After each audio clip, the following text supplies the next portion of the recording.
ನಮಸ್ಕಾರ. ವಿಶ್ವವಾಣಿ ಟಿವಿ ಸ್ಪೆಷಲ್ಗೆ ಸ್ವಾಗತ. ನಾನು ನಿಸರ್ಗ. ನಮ್ಮ ದೇಗುಲ ದರ್ಶನದಲ್ಲಿ ಈ ಬಾರಿ ಶಿವರಾತ್ರಿಯ ವಿಶೇಷವಾಗಿ ನಮ್ಮ ನಗರದ ಅಂದರೆ ಬೆಂಗಳೂರಿನ ಅತಿ ಪ್ರಾಚೀನ ದೇವಸ್ಥಾನವಾಗಿರುವಂತಹ ಗವಿಪುರಂನ ಗಂಗಾಧರೇಶ್ವರ ದೇವಸ್ಥಾನಕ್ಕೆ ನಾವಿವತ್ತು ಬಂದಿದ್ದೇವೆ. ಅತಿ ಪ್ರಾಚೀನ ಆದ್ದರಿಂದ ಇಲ್ಲಿ ಬಹಳಷ್ಟು ಹಿನ್ನೆಲೆ ಇತಿಹಾಸ ಹೊಂದಿರುವಂಥ ದೇವಸ್ಥಾನವಿದು. ಜೊತೆಗೆ ಒಂದು ಪುಟ್ಟ ಗವಿಯೊಳಗೆ ಇದು ದೇವಾಲಯ ಆಗಿರುವಂಥದ್ದು. ಅಷ್ಟೇ ಅಲ್ಲ, ಪ್ರತಿ ವರ್ಷ ಸಂಕ್ರಾಂತಿಯಂದು ಇಲ್ಲಿ ಸೂರ್ಯರಶ್ಮಿ ಬೀಳುವುದು ತುಂಬ ಪ್ರಸಿದ್ಧಿ, ಅದು ತುಂಬ ವಿಶೇಷ ಕೂಡ. ಹಾಗಾದರೆ ಬನ್ನಿ, ಗಂಗಾಧರೇಶ್ವರ ದೇವಸ್ಥಾನದ ಹಿನ್ನೆಲೆ ಏನು, ಸ್ಥಾಪನೆಯಾಗಿದ್ದು ಯಾವಾಗ, ಈ ಹೆಸರು ಹೇಗೆ ಬಂತು, ಜೊತೆಗೆ ಶಿವರಾತ್ರಿಗೆ ಏನೆಲ್ಲ ತಯಾರಿ ನಡೀತಾ ಇದೆ, ಯಾವೆಲ್ಲ ವ್ಯವಸ್ಥೆಗಳನ್ನು ಮಾಡಿಕೊಳ್ಳಲಾಗಿದೆ, ಎಷ್ಟರು ಭಕ್ತಾದಿಗಳು ಬರುವ ನಿರೀಕ್ಷೆ ಇದೆ, ಇದೆಲ್ಲವನ್ನು ನೋಡಿಕೊಂಡು ಕೇಳ್ಕೊಂಡು ಬರೋಣ.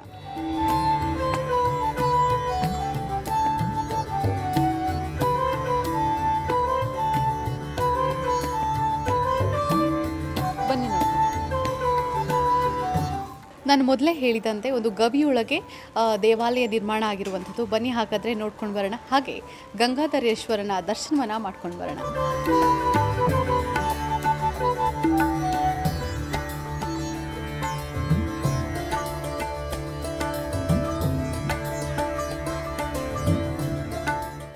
ಸೊ ನಾನು ಹೇಳಿದ ಹಾಗೆ ಒಂದು ಗುಹೆ ಒಳಗೆ ದೇವಸ್ಥಾನ ನಿರ್ಮಾಣ ಆಗಿರುವಂಥದ್ದು. ನೀವು ನೋಡ್ತಾ ಇರ್ಬೋದು, ಒಂದು ಪುಟ್ಟ ಗುಹೆ ಒಳಗೆ ದೇವಸ್ಥಾನ ಹೇಗೆ ಎಷ್ಟು ಸುಂದರವಾಗಿ ನಿರ್ಮಾಣವಾಗಿದೆ ಅಂತ. ಬನ್ನಿ ನಾವು ದೇವರ ದರ್ಶನವನ್ನು ಮಾಡ್ಕೊಂಡು ಬರೋಣ.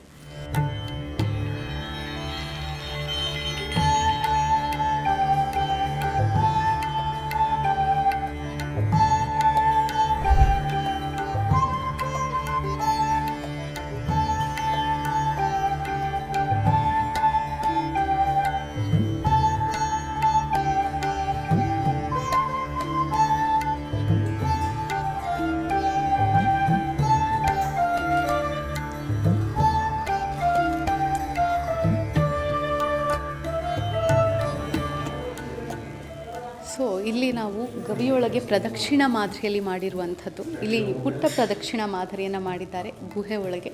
ಇಲ್ಲಿ ಕೂಡ ದೇವರ ಸ್ಥಾಪನೆ ಕೂಡ ಇದೆ. ಬನ್ನಿ ನೋಡ್ಕೊಂಡು ಬರೋಣ. ಇಲ್ಲಿ ನೋಡ್ತಾ ಇರ್ಬೋದು, ಶ್ರೀ ಗೌತಮ ಮಹರ್ಷಿಯವರನ್ನ ಇಲ್ಲಿ ಪೂಜಿಸಿರುವಂಥದ್ದು ಕೂಡ ನಾವು ಇಲ್ಲಿ ನೋಡಬಹುದು. ಇನ್ನು ಮುಂದೆ ಹೋದರೆ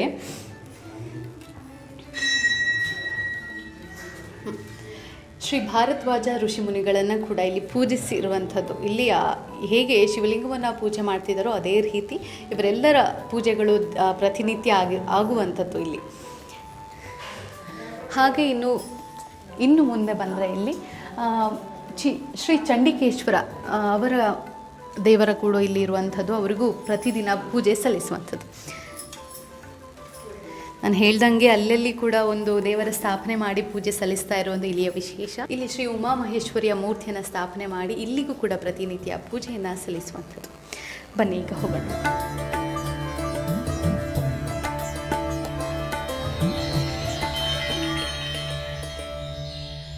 ಹಾಗೆ ಎಲ್ಲ ದೇವಸ್ಥಾನದಲ್ಲೂ ಗಣೇಶ ಇದ್ದೇ ಇರ್ತಾನೆ. ಇಲ್ಲಿ ನೋಡಿ, ನೀವು ಇಲ್ಲೂ ಕೂಡ ನೋಡ್ಬೋದು, ಗಣೇಶವನ್ನು ಇಲ್ಲಿ ಕೂಡ ಪೂಜೆ ಮಾಡಿರುವಂತಹ, ಯಾವುದೇ ವಿಘ್ನಗಳು ಬಾರದಂತೆ ಗಣೇಶನನ್ನು ಪೂಜಿಸಲಾಗುತ್ತೆ ಪ್ರತಿ ದೇವಸ್ಥಾನದಲ್ಲಿ. ಇಲ್ಲಿಯೂ ಕೂಡ ಗಣೇಶನ ಒಂದು ಸ್ಥಾಪನೆ ಮಾಡಿ ಪೂಜೆಯನ್ನು ಸಲ್ಲಿಸುವಂಥದ್ದು.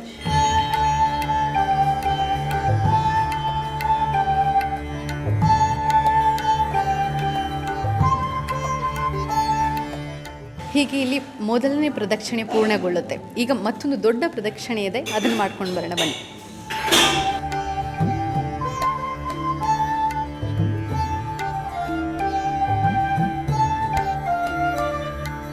ಈಗ ಚಿಕ್ಕ ಪ್ರದಕ್ಷಿಣೆ ಆಯಿತು, ಚಿಕ್ಕ ಒಂದು ಗುಹೆ ಒಳಗೆ ಹೋಗಿ ಬಂದಂತು. ಈಗ ದೊಡ್ಡ ಪ್ರದಕ್ಷಿಣೆ ಇದು. ಬನ್ನಿ ಹೋಗೋಣ, ಹೇಗಿದೆ ನೋಡ್ಕೊಂಡು ಬರೋಣ.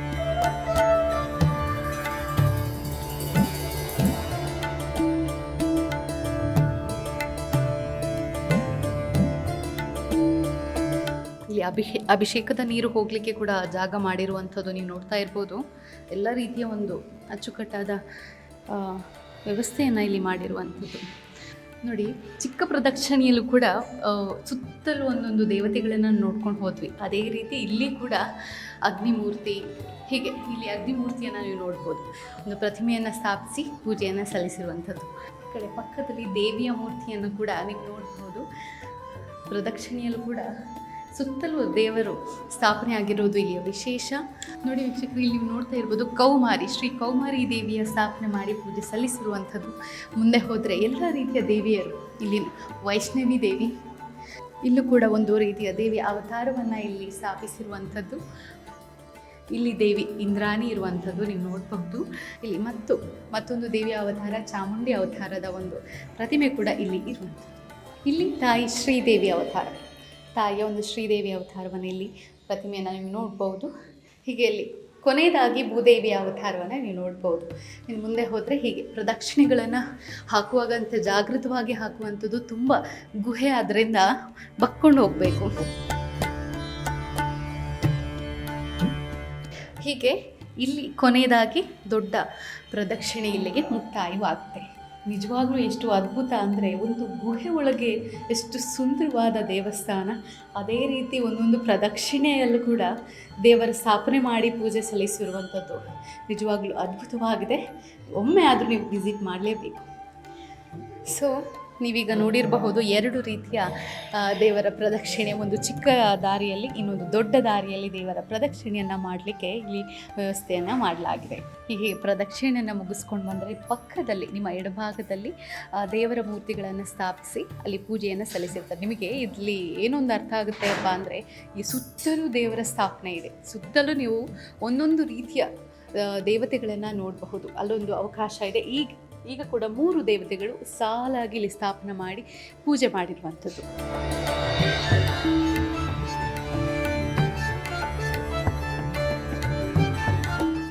ಈಗಷ್ಟೇ ಹೇಳಿದೆ ನಾನು, ಒಂದು ಸುತ್ತಲೂ ಒಂದು ದೇವರ ಸ್ಥಾಪನೆ ಇಲ್ಲಿ ಆಗಿರುವಂಥದ್ದು, ಒಂದೊಂದು ದೇವತೆಯ ಸ್ಥಾಪನೆಯನ್ನು ಮಾಡಿದ್ದಾರೆ ಅಂತ. ನೋಡಿ, ಅಯ್ಯಪ್ಪ ಸ್ವಾಮಿಯ ಒಂದು ಮೂರ್ತಿಯನ್ನು ನೀವು ಇಲ್ಲಿ ನೋಡ್ಬೋದು. ಅಯ್ಯಪ್ಪ ಸ್ವಾಮಿಯನ್ನು ಇಲ್ಲಿ ಪೂಜಿಸಿರುವಂಥದ್ದು. ನಂತರ ಮುಂದೆ ಹೋದರೆ ನಮ್ಮ ಆಂಜನೇಯ, ರಾಮಭಕ್ತ ಆಂಜನೇಯನ ಒಂದು ಮೂರ್ತಿಯನ್ನು ಇಲ್ಲಿ ಸ್ಥಾಪನೆಯನ್ನು ಮಾಡಿದ್ದಾರೆ. ಈಗ ಆಂಜನೇಯನ ಪಕ್ಕದಲ್ಲೇ ಷಣ್ಮುಗನ ದೇವಸ್ಥಾನ ಇದೆ, ನೀವು ನೋಡ್ತಾ ಇರ್ಬೋದು. ಇಲ್ಲಿ ಬರೀ ಷಣ್ಮುಗನಿಲ್ಲ, ವಲ್ಲಿ ದೇವಸೇನ ಸಮೇತವಾಗಿ ಷಣ್ಮುಗನ ಒಂದು ಮೂರ್ತಿಯನ್ನು ಇಲ್ಲಿ ಪೂಜೆ ಮಾಡಿರುವಂಥದ್ದು, ಪೂಜಿಸಿರುವಂಥದ್ದು. ಎದುರುಗಡೆ ಷಣ್ಮುಗನ ವಾಹನ ಕೂಡ ಇದೆ, ಒಂದು ಪಾದ, ಅದರ ಕೂಡ ಒಂದು ಪೂಜೆ ಮಾಡಿರುವಂಥದ್ದನ್ನು ನೀವು ಇಲ್ಲಿ ನೋಡಬಹುದು. ನಮಸ್ತೆ ಗುರೂಜಿ. ಬೆಂಗಳೂರು ನಗರದಲ್ಲಿ ಅತಿ ಪ್ರಾಚೀನವಾದಂತಹ ದೇವಸ್ಥಾನ ಗವಿಗಂಗಾಧರೇಶ್ವರ ದೇವಸ್ಥಾನ. ಇದರ ಇತಿಹಾಸ ಏನು ಸರ್? ಅಂದರೆ ಯಾವಾಗ ಸ್ಥಾಪನೆ ಆಗಿದ್ದು, ಹಿನ್ನೆಲೆ ಏನು, ಅದ್ರ ಬಗ್ಗೆ ನಮಗೊಂಚೂರು ತಿಳಿಸ್ಕೊಡಿ. ಓಂಕಾರಂ ಬಿಂದು ಸಂಯುಕ್ತಂ ನಿತ್ಯಂ ಧ್ಯಾಯಂತಿ ಯೋಗಿನಃ ಕಾಮದಂ ಮೋಕ್ಷದಂ ಚೈವ ಓಂಕಾರಾಯ ನಮೋ ನಮಃ. ಈಗ ಸಾಮಾನ್ಯವಾಗಿ ಆ ಓಂ ಅನ್ನೋ ಒಂದು ಅಕ್ಷರದಲ್ಲಿ ವಕಾರ ಅಂದಾಗ ನಾವು ನಾಲ್ಗೆಯಿಂದನೇ ವಕಾರ ಹೇಳ್ಬೋದು. ಆ ಬಿಂದುನ ಸೇರಿಸಿದಾಗ ಓಂ ಅನ್ಬೇಕಾದ್ರೆ ನಾಭಿಯಿಂದ ಶುರುವಾಗುತ್ತೆ. ಓಂಕಾರ ನಾಭಿಯಿಂದ, ವಕಾರ ನಾಲ್ಗೆಯಿಂದ. ಅದ್ರಿಗೆ ಎಷ್ಟು ವ್ಯತ್ಯಾಸ ಇದೆ ನೋಡಿ. ನಾಲ್ಗೆಯಲ್ಲಿ, ನಾಭಿಯಲ್ಲಿ ಆ ಓಂಕಾರ ತತ್ವ ಇಲ್ಲಿಂದ ಬರಬೇಕಂತೆ. ಹಾಗೆ ಶ್ರಮ ಬಿದ್ದಾಗಲೇ ಆಶ್ರಮ ಸಿಗೋದು, ಶ್ರಮ ಬೆಳೆದಿರ ಆಶ್ರಮ ಸಿಕ್ಕಲ್ಲ. ಆ ರೀತಿಯಾಗಿ ಬಹಳ ಇತಿಹಾಸ, ಪುರಾಣ ಎರಡನ್ನೂ ಒಳಗೊಂಡಂಥ ದೇವಸ್ಥಾನ ಗವಿಗಂಗಾಧರೇಶ್ವರನ ದೇವಸ್ಥಾನ. ಪ್ರಾತರಾಂತು ವಾರಣಾಸ್ಯಾಂ ಮಾಧ್ಯಾಹ್ನೇ ಗಂಗಾಧರ ಸಂಧ್ಯಾ ಶಿವಗಂಗಾತು ತ್ರಿಕಾಲ ಪೂಜೆ ಮುಚ್ಚತೆ. ಮಹರ್ಷಿಗಳೆಲ್ಲ ಹಿಂದಿನ ಕಾಲದಲ್ಲಿ 3 ಜಾಗದಲ್ಲಿ ಪೂಜೆ ಮಾಡ್ತಾಯಿದ್ರು. ಅಂದರೆ ಪ್ರಾತಃ ಕಾಲ ಒಂದು ಸ್ಥಾನ, ಮಾಧ್ಯಾಹ್ನ ಒಂದು ಸ್ಥಾನ, ಸಂಧ್ಯಾಕಾಲದಲ್ಲಿ ಒಂದು ಸ್ಥಾನ. ಆ ಸ್ಥಾನಗಳ 3 ದೇವಸ್ಥಾನ ಅಂತ ಮಾಡಿದ್ರು. ಆ ರೀತಿಯಾಗಿ ಪ್ರಾತಃ ಕಾಲದಲ್ಲಿ ಗೌತಮರು, ಭಾರದ್ವಾಜರು ವಿಶ್ವನಾಥನ ಸನ್ನಿಧಿಯಲ್ಲಿ ಪೂಜೆ ಮಾಡಿ, ಮಾಧ್ಯಾಹ್ನೇತು ಗವಿಗಂಗಾಧರ, ಸಂಧ್ಯಾ ಶಿವಗಂಗಾ ಪರ್ವತ ಶ್ರೇಣಿ, ಒಂದು ನದಿ ತಟಾಕದಲ್ಲಿ, ಒಂದು ಗವಿಯಲ್ಲಿ, ಒಂದು ಪರ್ವತ ಶ್ರೇಣಿಯಲ್ಲಿ ಅವರು 3 ಭಾಗನ ಬೇರೆ ಬೇರೆಯಾಗಿ ವಿಂಗಡ ಮಾಡ್ಕೊಂಡು ಪೂಜೆ ಮಾಡ್ತಾರೆ. ನದಿ ತಟಾಕದಲ್ಲಿ ಪೂಜೆ ಮಾಡೋದ್ರಿಂದ ಏನು ಶಬ್ದ? ಅವರು ಆ ನದಿ ದಡದಲ್ಲಿ ಕೂತ್ಕೊಂಡು ಕಣ್ಮುಚ್ಕೊಂಡಾಗ ಪಳ ಪಳ ಪಳ ಪಳ ಪಳ ನೀರು ಹರಿತಾ ಇರುತ್ತೆ, ಸೌಂಡ್ ನಿಲ್ಲೋದೇ ಇಲ್ಲ. ತಾವು ಸಮುದ್ರಗಳನ್ನೆಲ್ಲ ನೋಡಿರ್ಬೋದು, ಅಲೆ ಎಲ್ಲಾದರೂ ನಿಂತಿದೆಯಾ? ಒಂದಾದ್ಮೇಲೆ ಒಂದು ಅಲೆ ಬರ್ತಾನೆ ಇರುತ್ತೆ, ಹೋಗ್ತಾನೆ ಇರುತ್ತೆ. ಹಾಗೆ ಈ ನದಿ ತಟಾಕದಲ್ಲಿ ಕೂತ್ಕೊಂಡು ನಾವು ಒಮ್ಮೆ ನದಿಯನ್ನು ನೀರು ನೋಡಿದಾಗ ಆ ನೀರು ಹರಿತಾನೇ ಇರುತ್ತೆ. ಆ ಹರಿಯೋ ನೀರನ್ನು ಹಾಗೆಯೇ ನೋಡ್ತಾ ಇರ್ತೀವಿ. ನಮ್ಮ ಕಣ್ಣು ಎಲ್ಲಿವರೆಗೂ ಹೋಗುತ್ತೋ ಅಲ್ಲಿವರೆಗೂ ನಾವು ನೋಡ್ತಾನೆ ಇರ್ತೀವಿ. ಅಲ್ಲಿವರೆಗೂ ಈ ಆತ್ಮ ಏನು ಮಾಡ್ತಾ ಇರುತ್ತೆ? ನಮಃ ಶಿವಾಯ ನಮಃ ಶಿವಾಯ ನಮಃ ಶಿವಾಯ ನಮಃ ಶಿವಾಯ ನಮಃ ಶಿವ. ಅಂದರೆ ಆ ನದಿಯನ್ನು ನೋಡಿದಾಗ ಹೇಗೆ ಹರ್ಕೊಂಡು ಹೋಗ್ತಿದೆ, ನಮ್ಮ ಮನಸ್ಸಿನಲ್ಲಿ ಬರುವಂಥ ಜಪ ಸ್ವಾಮಿಯ ಪಾದವನ್ನು ಸೇರೋಕ್ಕೆ ಹರ್ಕೊಂಡು ಹೋಗ್ತಾ ಇದೆ. ಇದು ಒಂದು ನದಿ ತಟಾಕ. ಎರಡನೇದು ಗುಹೆಯಲ್ಲಿ ತಪಸ್ಸು ಮಾಡಿದಾಗ ಪರಿಸರದ ಯಾವ ವ್ಯವಹಾರಗಳು ನಮಗೆ ಗೊತ್ತಾಗೋದಿಲ್ಲ. ಇಲ್ಲಿ ಕೂತ್ಕೊಂಡು ನಾವು ಜಪ ಮಾಡೋಣ ಅಂತ ಕೂತ್ಕೊಂಡ್ವಿ, ಒಂದು ಕಾರ ಅನ್ನೋ ಶಬ್ದ ಬಂತು, ಅಲ್ಲಿ ಯಾರೋ ನಗ್ತಾ ಇದ್ದಾರೆ, ಇಲ್ಲಿ ಯಾರೋ ಕತೆ ಮಾತಾಡ್ತಾ ಇದ್ದಾರೆ, ಇನ್ನೊಬ್ಬರು ಹೊಡೆದಾಡ್ತಾ ಇದ್ದಾರೆ, ಇನ್ನೊಬ್ಬರು ಬೈದಾಡ್ತಾ ಇರ್ತಾರೆ. ಇದೆಲ್ಲ ನಮ್ಮ ಕಿವಿಗೆ ಬಿದ್ದಾಗ ಆ ದೃಶ್ಯಗಳನ್ನು ನೋಡಬೇಕು ಅಂತ ಕಣ್ತೆಗಿತೀವಿ. ಆದರೆ ಕಣ್ತೆಗೆದಾಗ ಇಂತಹ ದೃಶ್ಯಗಳೇ ಕಾಣಿಸುತ್ತೆ ಹೊರತು ಬೇರೆ ನಮಗೆ ಯಾವುದು ಕಾಣಸಿಗಲ್ಲ. ಆ ಗವಿಯಲ್ಲಿ ನಮಗೇನೋ ಒಂದು ಶಬ್ದ ಬಂತು, ಗಂಟೆ ಶಬ್ದ ಬಂತು, ಓಂಕಾರ ಶಬ್ದ ಬಂತು, ಯಾರು ಪೂಜೆ ಮಾಡ್ತಾ ಇರೋ ಶಬ್ದ ಬಂತು, ಮಂತ್ರದ ಶಬ್ದ ಬಂತು, ಗಂಟೆಯ ಓಂಕಾರನಾದ ಬಂತು ಅಂತ ಕಂಡುಬಿಟ್ಟಾಗಲೂ ನಮಗೇನು ಪರಿಸರ ಕಾಣಿಸಲ್ಲ, ಕೇಳಿಸ್ತಿರುತ್ತೆ, ಕಾಣೋದಿಲ್ಲ. ಇದಕ್ಕೆ ಗವಿಯಲ್ಲಿ ತಪಸ್ಸು ಏನೂ ನೋಡ್ದಿರ ತಪಸ್ಸು ಮಾಡೋದ್ರಿಂದ ನಮ್ಮ ಏಕಾಗ್ರತೆ ಪರಮಾತ್ಮನ ಪಾದದಲ್ಲೇ ಇದೆ, ಅವನ್ನೇ ನಾವು ನೋಡ್ತಾ ಇದ್ದೀವಿ ಅಂತ ತಪಸ್ಸು ಮಾಡ್ತಾಯಿದ್ರೆ ಒಂದಿನ ಪರಮಾತ್ಮನ ಪಾದ ನಮಗೆ ಕಾಣಿಸುತ್ತೆ. ಇನ್ನು ಪರ್ವತ ಶ್ರೇಣಿ, ಪರ್ವತಗಳಲ್ಲಿ ಸಾಮಾನ್ಯವಾಗಿ ಯಾವ ಕಾಡು ಪ್ರಾಣಿಗಳು ಇರೋದಿಲ್ಲ, ಜಲಚರಗಳು ಇರೋದಿಲ್ಲ. ಅಲ್ಲಿ ಏನಾಗುತ್ತೆ, ಪಕ್ಷಿಗಳು ಮಾತ್ರ ಓಡಾಡೋಂಥ ಶಬ್ದ ಇರುತ್ತೆ. ಪಕ್ಷಿಗಳು ಓಡಾಡೋ ಶಬ್ದ ಅಂದರೆ ಆ ಚಿಲಿಪಿಲಿ ನಾದ ಇದೆ ನೋಡಿ, ನಮ್ಮ ಮನಸ್ಸಿಗೊಂದು ಆಹ್ಲಾದಕರ ತರುತ್ತೆ. ಸಾಮಾನ್ಯವಾಗಿ ಸಾಯಂಕಾಲದ ಬೇಜಾರಾದಾಗ ಈ ಪಾರ್ಕ್ಗಳಿಗೆ ಹೋದಾಗ ಆ ಮರಗಳನ್ನೇ ನಾವು ನೋಡ್ಕೊಂಡು ಹೋಗ್ತಿದ್ರೆ ಚಿಲಿಪಿಲಿ ಚಿಲಿಪಿಲಿ ಚಿಲಿಪಿಲಿ ಅಂತ ಇರುತ್ತೆ. ಆ ಚಿಲಿಪಿಲಿಯ ನಾದ ನಮ್ಮ ಮನಸ್ಸಿನಲ್ಲಿರೋ ಎಲ್ಲ ದಗಡುಗಳನ್ನೆಲ್ಲ ಹಾಳು ಮಾಡಿ ಅದ್ರ ಮೇಲೆ ನಮ್ಮ ಗಮನ ಹೋಗುತ್ತೆ. ಆ ಗಮನ ಏಕಾಗ್ರತೆಗೆ ದಾರಿಯಾಗುತ್ತೆ. ಆದ್ದರಿಂದ ನದಿ ತಟಾಕದಲ್ಲಿ, ಗವಿಯಲ್ಲಿ, ಪರ್ವತ ಶ್ರೇಣಿಯಲ್ಲಿ ಪೂಜೆ ಮಾಡಿದ್ದು ಬಹಳ ವಿಶೇಷ. ಆದ್ದರಿಂದ ಸಾಮಾನ್ಯವಾಗಿ ಋಷಿಗಳು ಪೂಜೆ ಮಾಡಿದಂಥ ಈ ಗವಿ ಗಂಗಾಧರೇಶ್ವರನ ದೇವಸ್ಥಾನ ಗುಹಾಂತರವಾಗಿ ಆತ್ಮಲಿಂಗವನ್ನು ದರ್ಶನ ಮಾಡಿದಷ್ಟು ಪುಣ್ಯ ಬರೋದೇ ಈ ಗವಿ ಗಂಗಾಧರೇಶ್ವರನ ವೈಶಿಷ್ಟ್ಯತೆ. ಹೌದು, ನಾವು ಬರ್ತಿದ್ದಾಗೆ ನೋಡಬಹುದು ಒಂದು ಶಿಲೆಗಳಲ್ಲಿರುವಂಥದ್ದು ಡಮರುಗ ಆಗಿರ್ಬೋದು, ಆ 3 ರೀತಿಯ ಒಂದು ಶಿಲಾ ಇದನ್ನು ನೋಡಿ ಅದ್ರ ವಿಶೇಷ ಏನು ಅಂತ. ಈಗ ನಾನು ಇಷ್ಟೊತ್ತು ತಮಗೆ ತಿಳಿಸಿದ್ದು ಪುರಾಣ. ಆ ಬೆಂದಕಾಳೂರು ಅಂತ ಮಾಡಿದಾಗ ಅವರು ಕೆರೆಗಳನ್ನು ಕಟ್ಟಬೇಕಾದ್ರೆ ಬಲಿಯನ್ನು ಕೊಡುವಂಥ ಪದ್ಧತಿ ಹಿಂದಿನ ಕಾಲದಲ್ಲಿ. ನಾಡಪ್ರಭುಗಳಿಗೆಲ್ಲ ಒಂದು ಕೆರೆ ಕಟ್ಟಿಸ್ಬೇಕು, ದೇವಸ್ಥಾನ ಕಟ್ಟಿಸ್ಬೇಕು, ಒಂದು ಬಾವಿ ತೋಡಬೇಕು ಅಂದರೆ ಅದಕ್ಕೆ ಬಲಿ ಕೊಟ್ಟೆ ಮಾಡ್ತಾಯಿದ್ರು, ಇಲ್ಲದೆ ನೀರು ಬರ್ತಾ ಇರಲಿಲ್ಲ.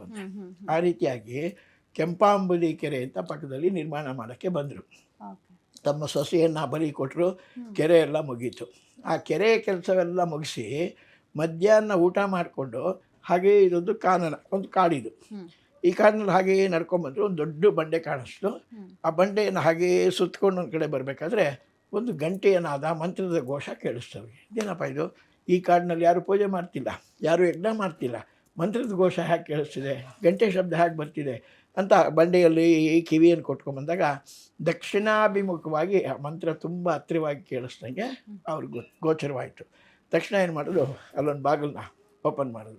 ಯಾಕೆಂದರೆ ನಾಡಪ್ರಭು ಹಾಗೆಲ್ಲ ಪಾಳ್ಯಗಾರರಿಗೆ ರಾಜನಿಗಿರುವಷ್ಟು ಅಧಿಕಾರ ಪಾಳ್ಯಗಾರರಿಗೆ ಇರ್ತಾಯಿತ್ತು. ಅದನ್ನು ಓಪನ್ ಮಾಡಿದಾಗ ಒಳಗಡೆ ಒಂದು ಶಿವಲಿಂಗ, ಒಂದು ಬಸವಣ್ಣ ಕಾಣಿಸ್ತು. ಯಾರೋ ಈಗ ತಾನೇ ಪೂಜೆ ಮಾಡ್ಕೊಂಡು ಹೋಗಿರಂಗೆ ಮಾಧ್ಯಾಹ್ನಿಕ ಕಾಲದಲ್ಲಿ ಯಾರು ಆ ಮರದ ಕೆಳಗಡೆ ಇವರು ಕೂತು ನಿಂತು ವಿಶ್ರಮಿಸ್ಕೊಳ್ಳೋವಾಗ ಈ ಶಬ್ದ ಪೂಜೆಯನ್ನು ತೆಗೆದು ಆ ಜಾಗ ಓಪನ್ ಮಾಡಿದಾಗ ಯಾರೋ ಆಗ್ತಾನೆ ಪೂಜೆ ಮಾಡ್ಕೊಂಡು ಹೋಗಿರೋ ಸ್ಥಿತಿ ಬಂತು. ಓಹೋ, ಇಲ್ಲಿ ಯಾರೋ ಮುನಿಗಳು ಪೂಜೆ ಮಾಡಿದ್ದಾರೆ. ತಪಸ್ಸು ಅಂದರೆ ಗವಿಗಳಲ್ಲೇ ಮಾಡ್ತಾಯಿದ್ರು ಮುನಿಗಳು. ಆದ್ದರಿಂದ ಅಂತಹ ಇದೊಂದು ಸ್ಥಳವಾಗಿರಬಹುದು ಅಂಥೇಳಿ ಇತಿಹಾಸ ಪುರಾಣವನ್ನು ಎರಡು ಸೇರಿಸಿದ್ರು. ಇತಿಹಾಸದಲ್ಲಿ ನಾನೇನು ಕೊಟ್ಟೆ ಸ್ವಾಮಿಗೆ, ಭೂಮಿಗೆ ಬಂದು ನಾನೇನು ಮಾಡಿದೆ ಭೂಮಿಯಲ್ಲಿ ಅನ್ನೋದೊಂದು ಪ್ರಶ್ನೆ ಇರುತ್ತೆ. ಯಾರು ಏನು ಮಾಡಲ್ಲ, ಅವರು ಚೆನ್ನಾಗಿ ಮಾಡ್ಕೊಂಡು ಇನ್ನೊಬ್ರಿಗೆ ಇಟ್ಬಿಟ್ಟು ಹೋಗ್ತಾರೆ, ಅವರು ಅನುಭವಿಸಲ್ಲ. ಆದರೆ ಕೆಂಪೇಗೌಡರು ಇದಕ್ಕೇನಾದರೂ ಇತಿಹಾಸವಾದ ಒಂದು ಮಾಡಬೇಕು ಅಂತೇಳಿ ಏಕಾಂಡ ಶಿಲೆಯಲ್ಲಿ ಹಿಂದಿನ ಕಾಲದಲ್ಲಿ ಮಹಾರಾಜರೆಲ್ಲ ಬರಬೇಕಾದ್ರೆ ಅವ್ರ ಲಾಂಛನಗಳು ಬರೋದು. ಆ ಲಾಂಛನಗಳು ನೋಡಿದ್ರೆ ಇಂಥ ರಾಜ, ಇವನು ಹೊಯ್ಸಳ ರಾಜ, ಇವನು ಚಾಲುಕ್ಯ ರಾಜ ಅಂತ ಲಾಂಛನಗಳಿಂದ ತಿಳ್ಕೊತಾ ಇದ್ರು. ಅದೇ ರೀತಿಯಾಗಿ ಗವಿ ಗಂಗಾಧರೇಶ್ವರ ಅವ್ರಿಗೆ ಬರ್ತಾರೆ ಅಂದರೆ ಅವರು 2 ಲಾಂಛನಗಳೇ ಸೂರ್ಯಪಾನ ಚಂದ್ರಪಾನ ಅಂತ ಒಂದೇ ಶಿಲೆಯಲ್ಲಿ ಮಾಡಿ ನಿಲ್ಲಿಸಿರೋದು. ಲಾಂಛನಗಳು ನಿಲ್ಲಿಸಿದ ಮೇಲೆ ಇವರು ಯಾವುದರಲ್ಲಿ ಪ್ರವೀಣರು, ಭೀಮ ಮಲ್ಲ ಯುದ್ಧದಲ್ಲಿ, ಅರ್ಜುನ ಧನುರ್ವಿದ್ಯೆಯಲ್ಲಿ, ಹೀಗೆ ಒಬ್ಬೊಬ್ಬರದ್ದು ಒಂದೊಂದು ವಿದ್ವತ್ ಇರುತ್ತಲ್ಲ. ಆಗ ವಿದ್ವತ್ತಿಗೆ ಅವ್ರಿಗೊಂದೊಂದು ಆಯುಧಗಳು ಬೇಕು. ಆ ಆಯುಧ ಈಶ್ವರನಿಗೆ ಯಾವ ಆಯುಧ, ತ್ರಿಶೂಲ ಡಮರುಗ ಅಂತೇಳಿ ತ್ರಿಶೂಲ ಡಮರುಗ ಅನ್ನೋ 2 ಆಯುಧಗಳನ್ನು, ಸೂರ್ಯಪಾನ ಚಂದ್ರಪಾನ ಅಂತ 2 ಧ್ವಜಗಳನ್ನು ಕೆಂಪೇಗೌಡರ ಕಾಲದಲ್ಲಿ ನಿರ್ಮಿಸಿ ಪುರಾಣ ಇತಿಹಾಸ ಎರಡನ್ನೂ ಒಂದು ಮಾಡಿಬಿಟ್ರು. ಭಾರಿ ಅದ್ಭುತವಾಗಿ ಹೇಳ್ಕೊಟ್ಟಿದ್ದೆ.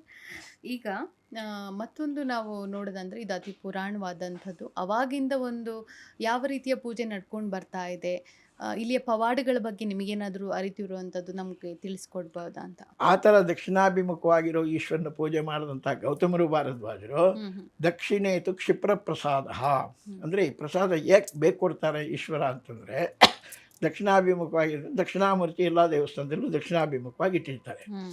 ಹಾಗೆ ದಕ್ಷಿಣಾಮೂರ್ತಿನ ಇಟ್ಟಿದ್ದಾಗ ಮಕ್ಕಳು ಓದ್ಕೊಂಡಿಲ್ಲ ಅಂದರೆ ದಕ್ಷಿಣಾಮೂರ್ತಿಗೆ ಒಂದು ಪೂಜೆ ಮಾಡಿಸಪ್ಪ, ಒಂದು ಅರ್ಚನೆ ಮಾಡಿಸಪ್ಪ, ಈಗಲೂ ಹಿರಿಯರೆಲ್ಲ ಹೇಳ್ತಾ ಇರ್ತಾರೆ. ಹಾಗೆ ದಕ್ಷಿಣಾಮೂರ್ತಿ ಅರ್ಚನೆ ಎಲ್ಲ ಮಾಡಿಸಿದಾಗ ಅವನ ಮನಸ್ಸಿನಲ್ಲಿ ಏನು ಮಂಕು ಬುದ್ಧಿ ಇದೆ ಆ ಬುದ್ಧಿ ದೂರವಾಗಿ ಆ ದಕ್ಷಿಣಾಮೂರ್ತಿಯ ಅನುಗ್ರಹದಿಂದ ಒಳ್ಳೆ ವಿದ್ವಾಂಸನಾಗ್ತಾನೆ ಅನ್ನೋದು ಒಂದು ಪ್ರತೀತಿ ನಮ್ಮ ಹಿರಿಯರಿಂದ ಬಂದಿರುತ್ತೆ. ಆ ರೀತಿಯಾಗಿ ಇಲ್ಲ ಮೂಲಮೂರ್ತಿಯೇ ದಕ್ಷಿಣಾಭಿಮುಖವಾಗಿರೋದ್ರಿಂದ ಈ ಸ್ವಾಮಿಯನ್ನು ನಾವೇನು ಕೇಳಿದ್ರು ತಕ್ಷಣ ತಥಾಸ್ತು. 10 ಶಿವಾಲಯಗಳನ್ನು ನೋಡೋದು ಒಂದೇ, ದಕ್ಷಿಣಾಭಿಮುಖವಾಗಿರೋ ಒಂದು ಈಶ್ವರನ ಸನ್ನಿಧಾನ ನೋಡು. 10 ಶಿವಾಲಯದಲ್ಲಿ ಏನು ಪುಣ್ಯ ಬರುತ್ತೆ, ಪುಣ್ಯ ಯಾವಾಗ ಬಂದಾಗ ನಮ್ಮ ಕಷ್ಟ ಎಲ್ಲ ದೂರ ಆಗುತ್ತೆ. ಆ ರೀತಿಯಾಗಿ ಈ ಸ್ವಾಮಿಯನ್ನು ದರ್ಶನ ಮಾಡಿದ್ರೆ ಕ್ಷಿಪ್ರವಾಗಿ ಪ್ರಸಾದ ಕೊಡುವಂಥ ದೇವಸ್ಥಾನನೇ ಈ ಸ್ವಾಮಿಯ ಪವಾಡ ಇಲ್ಲಿ. ಒಳ್ಳೆಯದು ಗುರುಗಳೇ. ಮತ್ತೊಂದು, ನಿಮಗೆ ಇಷ್ಟು ವರ್ಷದ ಒಂದು ಎಕ್ಸ್ಪೀರಿಯನ್ಸ್ ಆಗಿ ಸೇವೆ ಸಲ್ಲಿಸ್ತಾ ಬಂದಿದ್ದೀರಾ, ನಿಮಗೆ ಇಷ್ಟು ವರ್ಷದಲ್ಲಿ ಒಂದು ಪವಾಡ ನಡೆದಿರುವಂಥದ್ದು ಯಾವುದಾದ್ರೂ ಘಟನೆ ನಿಮಗೆ ನೆನಪು ಮಾಡಿಕೊಡ್ಬಹುದು ಅಂದರೆ ಇಲ್ಲಿ ನಡೆದಂಥ ಒಂದು ಘಟನೆ? ಸಾಮಾನ್ಯವಾಗಿ ಇದು ನಮ್ಮ ಮುತ್ತಾತ, ನಮ್ಮ ತಾತ, ನಮ್ಮ ತಂದೆ, ನಾನು, ನನ್ನ ಮಗ, ನನ್ನ ಮೊಮ್ಮಗ 6 ತಲೆಗಳಿಗೆ ಈಶ್ವರನಿಗೆ ಪೂಜೆ ಮಾಡಿದ್ವಿ.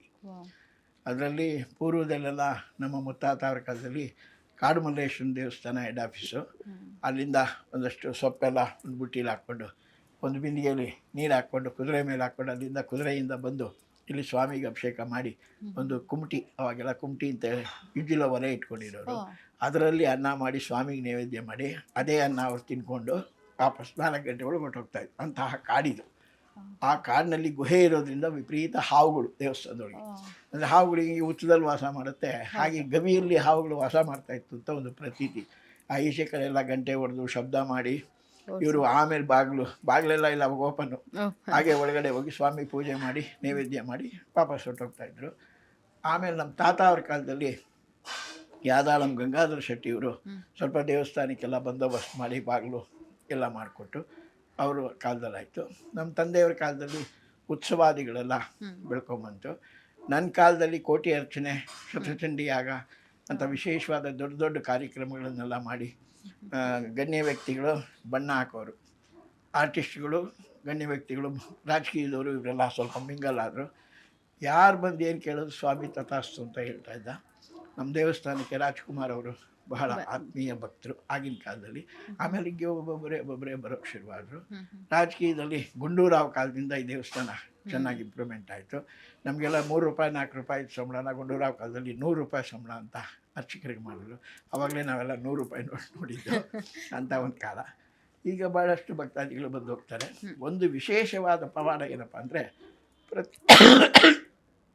ಪ್ರತಿ ಸಂಕ್ರಮಣದ ದಿನ ಸೂರ್ಯನ ಬೆಳಕು ಸ್ವಾಮಿ ಮೇಲೆ ಬೀಳುತ್ತೆ. ವರ್ಷಕ್ಕೆ ಒಂದೇ ಒಂದು ದಿನ ದಕ್ಷಿಣಾಯಣದಿಂದ ಉತ್ತರಾಯಣಕ್ಕೆ ಪ್ರವೇಶ ಮಾಡೋ ಸೂರ್ಯ ಈಶ್ವರನ ಪೂಜೆ ಮಾಡಿ ತದನಂತರ ಉತ್ತರಾಯಣ ಪ್ರವೇಶ ಮಾಡ್ತಾನೆ ಅಂತೇಳಿ ಅದೊಂದು ವೈಶಿಷ್ಟ್ಯತೆ ಇದೆ. ಒಂದು ವರ್ಷ ವಿಪರೀತ ಮಳೆ, 4 ಗಂಟೆ 50 ನಿಮಿಷದವರೆಗೂ ಭಯಂಕರವಾದ ಮಳೆ ಬರ್ತಿದೆ. ಆಗ ಸ್ವಲ್ಪ 4-5 ಜನ ಮಾಧ್ಯಮದವರೇ, ಇವಾಗೊಂದು 50 ಜನ ಮಾಧ್ಯಮದವರು ಇದ್ದಾರೆ, 4-5 ಜನ ಮಾಧ್ಯಮದವರು. ಅದರಲ್ಲಿ ಒಬ್ಬರು ಚಂದನ ಮೊದಲು ಆರಂಭ ಆಗಿದ್ದು ಅಲ್ಲಿಂದಾನೆ. ದೀಕ್ಷಿತ್ರ ಮಳೆ ಬರ್ತಾಯಿದ್ರೆ ಸೂರ್ಯ ಬರಲ್ಲ ಅಂದರು. ಖಂಡಿತವಾಗ್ಲೂ ಆ ಮಾತು ಹೇಳ್ಬಿಡಿ, ನಮ್ಮ ಸೂರ್ಯನ ನಾನು ಚೆನ್ನಾಗಿ ಬುದ್ಧಿ ಬಂದಾಗಿದ್ದ 45 ವರ್ಷದಿಂದ ನೋಡ್ಕೊಂಬಂದಿದ್ದೀನಿ. ಸೂರ್ಯನ ಪೂಜೆ ಖಂಡಿತ ಆಗುತ್ತೆ, ಇಲ್ಲ ಸಾಧ್ಯನೇ ಇಲ್ಲ, ಈ ಮಳೆ ಹೊಡೀತಿದೆ ಎಲ್ಲಿ ಬರುತ್ತೆ, ತಾವು ಕಾದಿರಿ ಆ ಕಾಲಕ್ಕೆ ಸರಿಯಾಗಿ ಬರುತ್ತೆ ಅಂದರೆ 5 ಗಂಟೆ 10 ನಿಮಿಷಕ್ಕೆ ಮಳೆ ನಿಂತೋಯ್ತು. 5 ಗಂಟೆ 13 ನಿಮಿಷಕ್ಕೆ ಸೂರ್ಯನ ಬೆಳಕು ಬಂತು. 5 ಗಂಟೆ 14 ನಿಮಿಷಕ್ಕೆ ಈಶ್ವರನ ಪೂಜೆ ಆಯಿತು. 5 ಗಂಟೆ 17 ನಿಮಿಷಕ್ಕೆ ಮಾರ್ತು. 5 ಗಂಟೆ 20 ನಿಮಿಷಕ್ಕೆ ಮಳೆ ಬಂತು. ಏನು ಹೇಳ್ತೀರಾ ಇದಕ್ಕೆ ಅಂದರೆ, ನಿಮ್ಮಲ್ಲಿ ಏನೋ ಶಕ್ತಿ ಇದೆ, ನನ್ನಲ್ಲ ಶಕ್ತಿ. ಸೂರ್ಯ ಪೂಜೆ ಮಾಡಬೇಕು, ಪೂಜೆ ಮಾಡೋದನ್ನು ಎಲ್ಲರೂ ನೋಡಬೇಕು. ಯಾವಾಗ? ವರ್ಷಕ್ಕೆ ಒಂದು ದಿನ ದಕ್ಷಿಣಾಯಣದಿಂದ ಉತ್ತರಾಯಣ ಪ್ರವೇಶ ಮಾಡೋ ಸೂರ್ಯ ಪೂಜೆ ನಾವೆಲ್ಲ ನೋಡ್ತಿದ್ದೀವಿ. ನಾವು ದಿನ ಪೂಜೆ ಮಾಡ್ತೀವಿ. ಮನಸ್ಸು ಚೆನ್ನಾಗಿದೆ ದೇವ್ರಿಗೆ ನಮಸ್ಕಾರ ಹಾಕ್ತೀವಿ, ಮನಸ್ಸು ಕೆಟ್ಟೋಗಿದ್ದರೆ ಬೈಕೊಂಡು ಮನೆಗೆ ಹೋಗ್ತೀವಿ. ಇದು ಎರಡೂ ನಡೆಯುವಂಥ ಪರಸ್ಪರ ಭಾವ ಇತ್ತು. ಆದರೆ ಸೂರ್ಯ ತನ್ನ ಕಾರ್ಯಕ್ರಮಕ್ಕೆ ನಿಲ್ಲಿಸೋದೇ ಇಲ್ಲ. ಆಂಜನೇಯ ಒಬ್ಬ ಬಿಟ್ಟು ಬೇರೆ ಯಾರು ಸೂರ್ಯನ ಅಡ್ಡ ಹಾಕ್ದವ್ರಲ್ಲ. ಆದ್ದರಿಂದ ಕಥೆಗಳಲ್ಲಿ ಬೇಕಾದಷ್ಟು ಇಟ್ಕೊಳ್ಳಿ. ಹಾಗೆ ಸೂರ್ಯನ ಪೂಜೆ ಯಾರು ತಪ್ಸೋಕ್ಕಾಗಲ್ಲ. ನಿಮ್ಮ ಕಣ್ಣು ಮುಂದೆ ನಡೆದ ಸಾಕ್ಷ್ಯ ಸ್ವಾಮಿಲಿರೋ ಪವಾಡ ಅಂತ ಇಂಥ ಹಲವಾರು ಪವಾಡಗಳು ನಡೆದಿದೆ. ಬೇಕಾದಷ್ಟು ಜನ ಬಂದು ಸೀಟೇ ಆಗಲ್ಲ ಅಂತಂದವ್ರಿಗೆಲ್ಲ ಈಶ್ವರ ಸೀಟ್ ಕೊಡಿಸಿದ್ದಾನೆ. ಮಂತ್ರಿನೇ ಆಗಲಿಲ್ಲ ಅಂದವ್ರಿಗೆಲ್ಲ ಮಂತ್ರಿಗಳು ಮಾಡಿಸಿದ್ದಾನೆ. 100 ದಿನ ಓಡಲ್ಲ ಅಂತ ಪಿಕ್ಚರ್ಗಳೆಲ್ಲ 200 ದಿನ ಓಡೋಗಿದೆ. ಹೀಗೆ ಎಲ್ಲ ಸ್ವಾಮಿ ಅನುಗ್ರಹದಿಂದ ಎಲ್ಲ ನಡೀತಿದೆ. ದಕ್ಷಿಣಾಭಿಮುಖವಾಗಿರೋದ್ರಿಂದ ಕ್ಷಿಪ್ರ ಪ್ರಸಾದ ಯಾರು ಸ್ವಾಮಿ ಬೇಡ್ಕೊತಾರೋ ತಕ್ಷಣ ಆಗೋಗುತ್ತೆ. ಅದೇ ನೀವು ಹೇಳಿದಾಗೆ ಸೂರ್ಯರಶ್ಮಿ ಪ್ರತಿ ವರ್ಷ ಮಕರ ಸಂಕ್ರಾಂತಿ ಟೈಮಲ್ಲಿ ಬರುವಂಥದ್ದು. ಯಾವತ್ತೂ ಕೂಡ ಇದು ನಿಂತಿದ್ದೇ ಇಲ್ವಾ ಸರ್ ಪ್ರತಿ ವರ್ಷ? ಅಲ್ಲ, ಒಂದು ವರ್ಷ ನನ್ನ ಲೈಫಲ್ಲಿ ಒಂದೇ ಒಂದು ಸರಿ ಆ ಥರ ಆಯಿತು. 2 ವರ್ಷಕ್ಕೆ ಮುಂಚೆ 13ನೇ ತಾರೀಕು ವಿಪರೀತ ಬಿಸಿಲಿದೆ.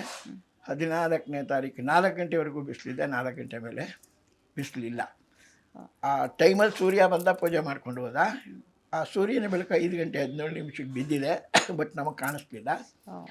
19 ನಿಮಿಷಕ್ಕೆ ನಾನು ಹೊರಗಡೆ ಬಂದು ಈ ಮಾಧ್ಯಮದವರೆಲ್ಲ ಹಲವಾರು ಪ್ರಶ್ನೆಗಳೆಲ್ಲ ಕೇಳಿದ್ರು. ಬಟ್ ಇದು ಸ್ವಾಮಿ ಒಳಗಡೆ ಸೂರ್ಯನ ಪೂಜೆ ಆಯಿತು. ಈಗ ಮಳೆ ಬಿದ್ದಿದೆ, 2 ನಿಮಿಷ ಮಳೆ ಬಿದ್ದಿದೆ. ಜಲಕಂಟಕ ಬಹಳ ಇರುತ್ತೆ ಅಂದೆ. ಹೋದ ವರ್ಷ ಎಲ್ಲ ಭಾಳಷ್ಟು ಜಲಕಂಟಕಗಳಿಗಾಯಿತು. ಸೊ ಈ ವರ್ಷ ಕೂಡ ಹೇಗೆ ಅಂದರು, 14ನೇ ತಾರೀಕು ಮೋಡ ಇದೆ, 15ನೇ ತಾರೀಕು 4 ಗಂಟೆವರೆಗೂ ಮೋಡ, 4 ಗಂಟೆ ಮೇಲೆ ಬಿಸಿಲು ಬಂತು.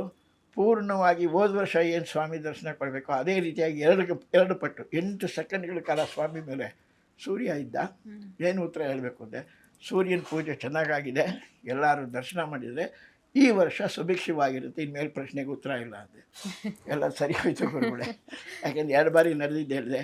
ಆಗೊಂದು ಸರಿ ಕರೋನಾ ಬಂತಲ್ಲ, ಆ ಟೈಮಲ್ಲಿ ಸೂರ್ಯ ವಕ್ರವಾಗಿ ಬಂದ, ಅಂದರೆ ಪೂರ್ತಿ ಲಿಂಗದ ಮೇಲೆ ಬೀಳಲಿಲ್ಲ, ಒಂದು ಸೈಡಿಗೆ ಬಂದ್ಬಿಟ್ಟ.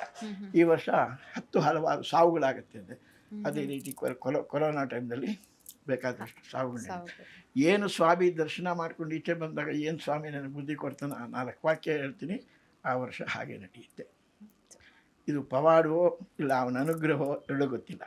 ಬಟ್ ನನ್ನಲ್ಲಿ ಏನು ನುಡಿಸ್ತಾನೋ ಅದನ್ನು ನಡ್ಕೊಂಡು ಹೋಗ್ತಿದೆ. ಹೀಗೆ ಸಾಮಾನ್ಯವಾಗಿ ಎಲ್ಲ ಮಾಧ್ಯಮದವರು ಇದನ್ನು ರೆಕಾರ್ಡ್ ಮಾಡಿ ಇಟ್ಕೊಂಡಿದ್ದಾರೆ. ಭಗವಂತನ ಅನುಗ್ರಹದಿಂದ ಎಲ್ಲ ಮಾಧ್ಯಮದವರು ನನ್ನನ್ನು ಪ್ರೀತಿಸ್ತಾರೆ, ನಾನು ಒಳಗಿರೋ ಶಿವನ್ ಪ್ರೀತಿಸ್ತೀನಿ. ಇದೇ ಸಮಾಧಾನ. ಹೌದು ಗುರುಗಳೇ. ಇದಕ್ಕೆ ಮತ್ತೆ ದೇವಸ್ಥಾನಕ್ಕೆ ದಕ್ಷಿಣ ಕಾಶಿ ಅಂತಲೂ ಕರೀತಾರೆ, ಹಾಗಂತನೂ ಇದು ಪ್ರಸಿದ್ಧಿಯನ್ನು ಪಡೆದಿರುವಂಥದ್ದು. ಇದಕ್ಕೆ ಕಾರಣ ಆ ಗೌತಮರು ಭಾರದ್ವಾಜರು ಉತ್ತರ ಕಾಶಿಯಿಂದ ದಕ್ಷಿಣ ಕಾಶಿ ಇಲ್ಲಿ ಬಂದು ಪೂಜೆ ಮಾಡಿದ್ರಿಂದ ಅದು ಉತ್ತರ ಕಾಶಿ, ಇದು ದಕ್ಷಿಣ ಕಾಶಿ. ಅಂದರೆ ಗಂಗಾಧರ ಅಲ್ಲಿ ಗಂಗೆಯ ಒಳಗಿರೋ ವಿಶ್ವನಾಥ, ಇಲ್ಲಿ ಗಂಗೆಯನ್ನು ಧರಿಸಿರೋ ಗಂಗಾಧರ. ಹೆಸರು ಕೂಡ ಅದರಿಂದನೇ ಅದರಿಂದ ಅಂದರೆ ಗವಿಯೊಳಗಿರೋದ್ರಿಂದ ಗಂಗೆಯನ್ನು ಧರಿಸಿರೋದ್ರಿಂದ ಗವಿ ಗಂಗಾಧರೇಶ್ವರ. ಅಲ್ಲಿ ಗಂಗೆಯಲ್ಲಿ ಆಳವಾಗಿ ಇಳಿದಿರೋದ್ರಿಂದ ವಿಶ್ವನಾಥ, ವಿಶ್ವಕೇನಾಥ ವಿಶ್ವನಾಥ. ಇಲ್ಲಿ ಗಂಗೆಯನ್ನು ಧರಿಸಿರೋದ್ರಿಂದ ಗಂಗಾಧರ. ಇದೇ ನಾಮಕರಣನೇ ಶಿವಗಂಗೆ ಬೆಟ್ಟದ ಮೇಲೆ ಹೇಳ್ತಾರೆ. ಪಾತಾಳದಲ್ಲಿ ನೀರು ಬರುತ್ತಲ್ಲಿ, ಪಾತಾಳ ಗಂಗೆ ಅಂತ ಹೇಳ್ತಾರೆ. ಆ ಗಂಗೆಯಲ್ಲಿ ಜಲ ಉತ್ಪತ್ತಿ ಆದಮೇಲೆ ಕಲ್ಯಾಣೋತ್ಸವ ಅಲ್ಲಿನ ವೈಶಿಷ್ಟ್ಯತೆ. ಹಾಗೆ ಒಂದೊಂದು ಕಡೆ ಒಂದು ಕ್ಷಣ ವೈಶಿಷ್ಟ್ಯತೆ ಇದೆ. ನಾವು ತುಪ್ಪವನ್ನು ಸ್ವಾಮಿ ಲಿಂಗಕ್ಕೆ ಬೆಳೆದಾಗ ಬೆಣ್ಣೆ ಆಗಿ ಬರುತ್ತೆ, ಅದೊಂದು ವೈಶಿಷ್ಟ್ಯತೆ. ಅಂದರೆ ಶೈತ್ಯಲಿಂಗ ಅಂತ. ಶೈತ್ಯ ಅಂದರೆ ನೀರು, ಆ ನೀರಿನಲ್ಲೇ ಸ್ವಾಮಿ ಹೊರಗಡೆ ಕಾಣಿಸ್ತಿದ್ರು.